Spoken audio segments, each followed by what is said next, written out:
Yox, qaynana illərdir ki, üzümü görmürdü. Keçən dəfə bir dənə toya gedəndə görüb. Nəyə görə? Bakıda yaşamırlar. Yox, yaşayırlar. Və sən niyə görüb görmürsən? Nə bilim, görmək istəmir də yəqin. Səni görmək istəmir. Məni görmək istəmir, mənim qaynanam. Yəqin ki. Münasibət yoxdur. Belə mən onları çox istəyirəm, həmişə demişəm. Qaynanamı da çox istəyirəm. Qumralın qaynanası çox yaxşı xanımdır, çox gözəl xanımdır. Xasiyyəti də, xarakteri də. Sadəcə olaraq onun xasiyyəti, mən həmişə Qumrala deyirəm ki, sən onu düzgün təqdim edə bilmirsən.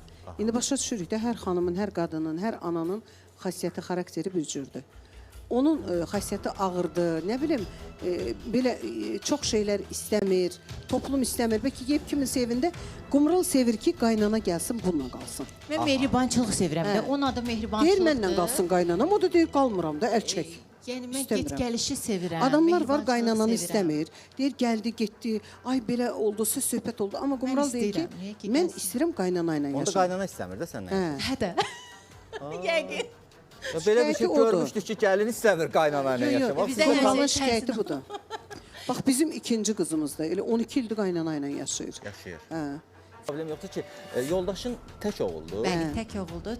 Bir bacı, bir qardaşdılar. Hal-hazırda mənim qaynanam qızı ilə qalır. Ən çox da onu istəyir, bilirəm. Hörmətlə yanaşıram. İstəsin də, sən anan sən istəyəndə yaxşıdır. yaxşıdır. Mən istəyirəm ki, məni hamı çox istəsin. Bax, belə egoistdir. Bu deyir ki, mən istəsin.